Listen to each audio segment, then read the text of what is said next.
Conversation 1. What days do you work? I work Monday, Tuesday, Thursday, and Friday. I don't work Wednesday. Wow, that is a nice schedule. Yeah, but I sometimes work on Saturday. What about you? I work Monday to Friday. I never work on Saturday or Sunday. What do you do on the weekend? I work in my garden. Conversation 2.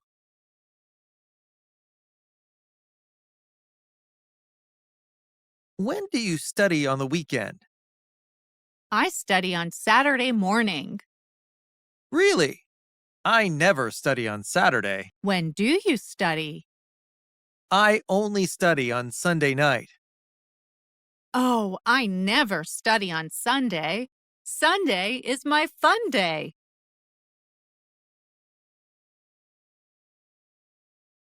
Conversation 3.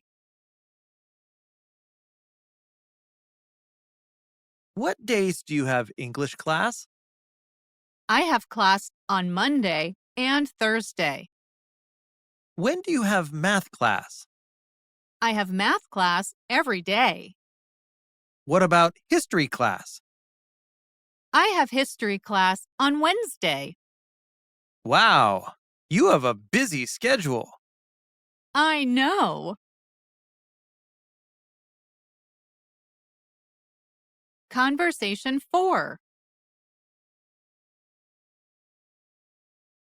When do you play soccer? I play on Tuesday and Friday nights. Nice. I only play on the weekends. Really? Can I play with you? Yes, we play on Saturday and Sunday at the park at 10. Great! See you this weekend. See you then.